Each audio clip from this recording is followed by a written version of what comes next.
Shalom Sobat Samas, bersyukur pada hari ini Rabu 21 Desember 2022 kita bertemu kembali dalam Renungan Samas.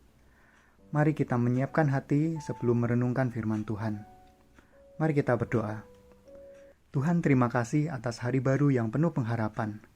Kami bersyukur pada hari ini kami kembali diberi kesempatan untuk merenungkan firman-Mu. Buka hati dan pikiran kami sehingga kami dapat memahami dan melakukan firman-Mu dalam hidup kami.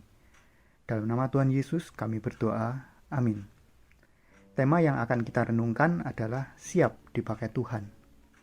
Bacaan firman diambil dari Matius 1 ayat yang pertama sampai 17. Saya akan bacakan ayat yang pertama dan 17 saja.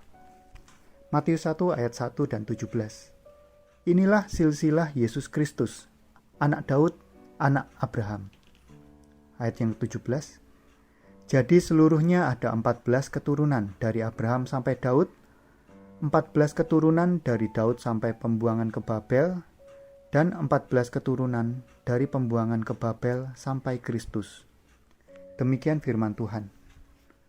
Sobat Samas, Matius memulai Injilnya dengan silsilah Yesus untuk memperlihatkan bahwa Yesus memenuhi syarat sebagai Mesias. Dalam Perjanjian Lama, dinubuatkan bahwa seorang dari bangsa Israel, yaitu keturunan Abraham, dan lebih jelas lagi dari keturunan Daud, akan menjadi Mesias. Sebab itu, dalam ayat 1, Matius mengemukakan bahwa Yesus merupakan keturunan Abraham serta keturunan Daud. Kemudian dibuktikannya dengan silsilah Yesus.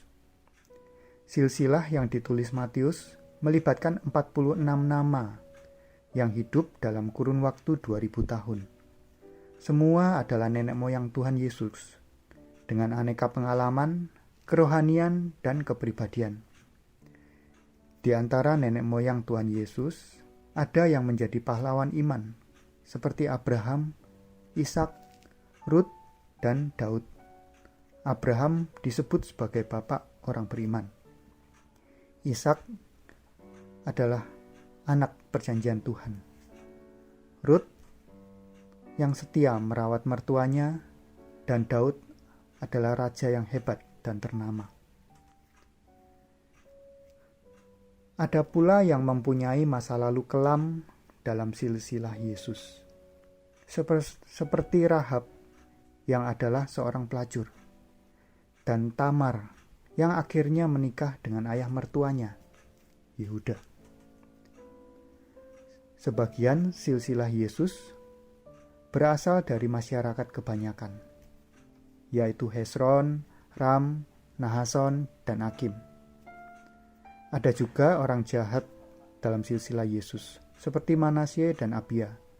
Manasye adalah raja Yehuda yang membangun kembali mezbah-mezbah berhala, dan Abia adalah raja yang hidup dalam dosa dan tidak pernah hidup sepenuh hati berpaut pada Tuhan.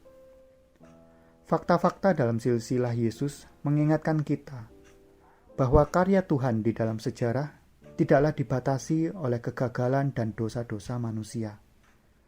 Tuhan bekerja bukan hanya di dalam diri orang-orang dengan nama besar, melainkan juga orang-orang biasa. Sebagaimana Tuhan memakai berbagai macam orang untuk menghadirkan anaknya ke dalam dunia ini, Tuhan memakai berbagai macam orang pula untuk menggenapkan rencana agungnya atas dunia ini.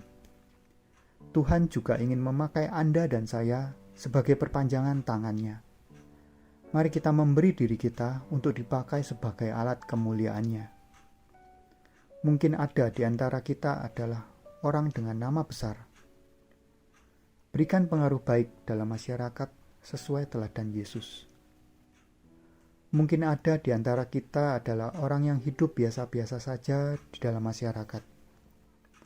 Tetaplah hidup seturut firman Tuhan. Mungkin ada di antara kita adalah orang yang sedang hidup dalam kelam. Tetaplah hidup berpengharapan pada Tuhan. Mungkin ada di antara kita adalah orang yang masih hidup dalam dosa. Bertobatlah. Kita semua hidup dalam rancangan agung Tuhan. Siapkan diri kita untuk dipakai Tuhan bagi kemuliaan-Nya. Mari kita berdoa. Tuhan, terima kasih untuk renungan hari ini. Pakai kami Tuhan sebagai perpanjangan tangan-Mu. Biarlah nama-Mu saja yang dipermuliakan di atas bumi. Dalam nama Tuhan Yesus kami berdoa.